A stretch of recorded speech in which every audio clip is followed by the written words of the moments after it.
Famous Kannada actor दर्शन थुगुदीपा इन दिनों अपने fan की हत्या के आरोप में सलाखों के पीछे हैं। 11 जून को उन्हें और उनकी को स्टार रह चुकी पवित्रा गौड़ा को हत्या के आरोप में गिरफ्तार किया गया। दर्शन और पवित्रा पुलिस की रडार पर तब आ गए जब दोनों को क्राइम सीन से निकलते हुए सीसीटीवी फुटेज में देखा गया। एक्टर दर्शन थुगुदीपा कन्नड़ सिनेमा का एक बहुत बड़ा नाम है। उन्हें 9 बार बेस्ट एक्टर का अवार्ड भी मिल चुका है। ऐसे में हत्या के आरोप में उन्हें गिरफ्तार करना कर्नाटक पुलिस के लिए इतना आसान नहीं था। आइए आपको इस वारदात की सिलसिलेवार घटनाक्रम बताते हैं। चित्रदुर्ग की एक फार्मेसी में काम करने वाले रेणुका स्वामी की चाहत फिल्म स्टार दर्शन के लिए दीवानगी की हद तक थी। यही वजह है कि जब दर्शन की शादीशुदा जिंदगी में पवित्रा गौड़ा की एंट्री हुई तो रेणुका स्वामी एक्ट्रेस पवित्रा गौड़ा से नाराज रहने लगा। हालांकि न तो रेणुका जाति तौर पर दर्शन को जानता था, न ही पवित्रा को। जनवरी 2024 में कन्नड़ एक्ट्रेस पवित्रा गौड़ा ने दर्शन के साथ अपनी 10वीं एनिवर्सरी मनाई थी। इससे दोनों की रिलेशनशिप विवादों में आ गई क्योंकि एक्टर दर्शन पहले से ही शादीशुदा है। इस खबर से रेणुका स्वामी काफी नाराज था। वह लगातार पवित्रा को मैसेज कर दर्शन से दूर रहने को कह रहा था। शुरुआत में पवित्रा ने उसके मैसेज को इग्नोर किया, लेकिन बाद में रेणुका स्वामी आपत्तिजनक मैसेज करके धमकियां देने लगा। पुलिस के अनुसार पवित्रा गौड़ा ने ही एक्टर दर्शन को रेणुका स्वामी की हत्या के लिए उकसाया और उसे सजा देने के लिए कहा। 8 जून को जब चित्रदुर्ग में दर्शन के नाम से फैंस क्लब चलाने वाले राघवेंद्र ने रेणुका स्वामी को फोन किया और दर्शन से मिलने का मौका देने की बात कही तो रेणुका स्वामी की खुशी का ठिकाना नहीं रहा। राघवेंद्र के बुलाने पर वो खुद अपनी स्कूटी लेकर चित्रदुर्ग के चल्लाकेरे इलाके में पहुंचा और वहां पहुंचकर उसने राघवेंद्र को फोन किया। इसके बाद राघवेंद्र ने उससे मुलाकात की और अपने साथ दर्शन से मिलने बेंगलोर चलने को राजी कर लिया। अपने कुछ साथियों के साथ एक कैब में रेणुका स्वामी को लेकर बेंगलुरु के लिए रवाना हो गया। रास्ते में उसे बाकी के गुर्गे भी मिले जो सीधे रेणुका को लेकर पट्टानगर इलाके के उस शेड में लेकर पहुंचे जहां रेणुका को घंटों टॉर्चर किया गया। पुलिस ने बताया कि अगवा करने के बाद फैन रेणुका स्वामी को बेल्ट लाठियों से पीटा गया।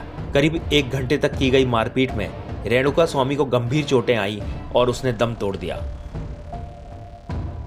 टाइम्स ऑफ इंडिया की रिपोर्ट के मुताबिक इस मामले को अंजाम तक deputy commissioner of police S Girish ने पहुंचाया। अगर आप इवेंट के सीक्वेंस को देखें तो एक व्यक्ति की हत्या होती है और 4 लोग जुर्म कबूलने के लिए पुलिस स्टेशन पहुंचकर सरेंडर कर देते हैं।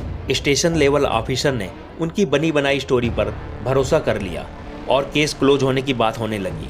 लेकिन डीसीपी एस गिरीश को ये मामला खटकने लगा। उन्होंने सरेंडर करने वाले 4 लोगों के स्टेटमेंट पढ़े तो उसमें एक रूपता नहीं थी। इसके बाद डीसीपी गिरीश ने अपनी टीम के साथ 4 से कड़ी पूछताछ की। पूछताछ में खुलासा हुआ कि इनका मृतक रेणुका स्वामी से कोई लेना देना ही नहीं था। उन्हें तो जेल जाने के लिए पैसे दिए गए थे। पूछताछ में 4 लड़कों ने एक रेस्तरां मालिक विनय वी का नाम लिया। पुलिस ने विनय वी को पकड़ा और पूछताछ में सामने आया कि विनय एक्टर दर्शन का करीबी है। जब पुलिस ने कड़ाई से पूछताछ की तो विनय ने बताया कि मृतक रेणुका स्वामी का अपहरण करने और उसे टॉर्चर करने के लिए एक्टर दर्शन ने कहा था। विनय ने यह भी बताया कि दर्शन रेणुका स्वामी के कुछ सोशल मीडिया कमेंट्स से नाराज थे जो उसने दर्शन की गर्लफ्रेंड पवित्रा गौड़ा के खिलाफ किए थे। इसके बाद पुलिस के हाथ सीसीटीवी फुटेज भी लगा जिसमें दर्शन अपनी जीप में उस जगह के आसपास देखे गए जहां रेणुका स्वामी की हत्या करने के बाद बॉडी डंप की गई थी। गिरफ्तारी के बाद 12 जून को बेंगलुरु पुलिस दोनों को आरआर नगर के उसी गोडाउन में ले गई जहां रेणुका स्वामी की हत्या की गई थी। दोनों से घंटों तक क्राइम सीन पर पूछताछ हुई। पुलिस ने आसपास के इलाके के सीसीटीवी फुटेज भी कलेक्ट किए जिसमें राघवेंद्र और रेणुका दोनों नजर आ रहे हैं। एक तस्वीर में अपने अपहरण से पहले रेणुका राघवेंद्र की बताई हुई जगह यानी चल्लाकेरे गेट की तरफ जाते हुए दिख रहा है। पुलिस को अभी और कुछ ऐसे किरदार की तलाश है जिन्होंने रेणुका को चित्रदुर्ग से अगवा करने में राघवेंद्र की मदद की थी।